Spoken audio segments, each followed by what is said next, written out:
Can police search your vehicle during a traffic stop?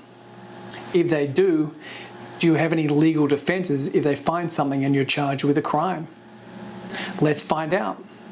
Hi, my name is Dale Savage and I'm a criminal defense attorney here in Charleston, South Carolina. And today we're talking about what you can do if police search your vehicle during a traffic stop and you're charged with a crime. For police to conduct a traffic stop, they have to have reasonable suspicion. Now, this can typically be something as simple as a minor traffic violation, such as not stopping at a stop sign or rolling through a stop sign, or a minor speeding infraction.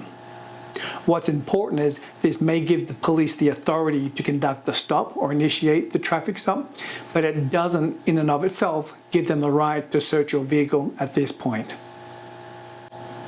So what is reasonable suspicion?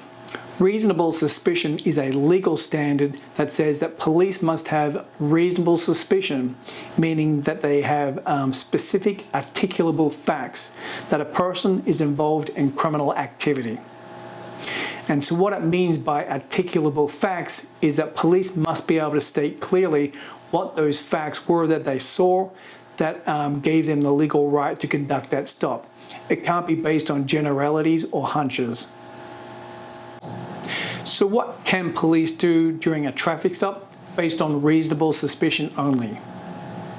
They can ask you for your driver's license, proof of insurance, and registration. They can also ask you to get out of the vehicle. They can, if they believe that you are armed or dangerous, can pat down the outer portion of your clothing, but that doesn't give them the authority to go diving into your pockets or to conduct a search. To do that, they need probable cause. So we've talked about what the police can do. What about what they cannot do during a traffic stop based on reasonable suspicion only? The police cannot search your vehicle without an exception to the Fourth Amendment, such as you give them consent. They cannot search the trunk of your vehicle, again, without an exception. And they cannot search your person merely based on reasonable suspicion unless you give them consent. Now, just because the police cannot do that doesn't mean that they won't. But what it does mean is if that police do that and they find evidence of criminality, you may now have a legal defense at your disposal.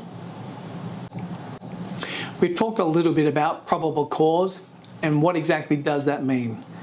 Probable cause means that police now have some sort of evidence separate and apart from the traffic stop or the evidence related to giving them reasonable suspicion for the traffic stop. Now, if police do have probable cause, what that means is now they can conduct that search of the vehicle or the search of your person, and they don't need to get a warrant for it, and they don't need to get your consent. Whether you agree with them or not, they can go ahead and conduct that search, and whatever they find based on probable cause, as long as it's lawful, can and most likely will be admitted against you in court. So how long can police detain you during a traffic stop based on reasonable suspicion? Our courts have said that police can detain you for as long as it's necessary to conduct the mission of the traffic stop. And what that means is if you were pulled over for speeding or some minor traffic infraction like rolling through a stop sign or something like that, the police can't just detain you for 30 minutes, an hour. They must go about their business, and without evidence of any other crime or criminal activity, they must therefore issue that ticket and then allow you to leave.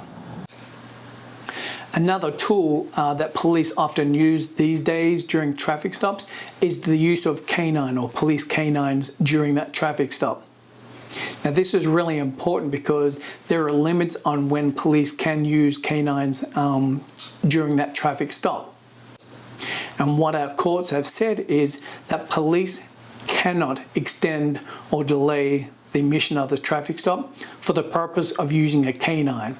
And so what that means is if the police officer that stops you is a canine officer, he or she must go about their business for the purpose of that traffic stop and can't delay it to use the dog. Or if they're not a canine officer, but there may be one close by, or even one that's a good distance away that's going to take 15, 30 minutes before they arrive.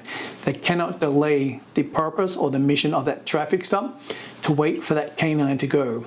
Once the traffic stop mission has been completed, the police must let you go unless there's some other exception.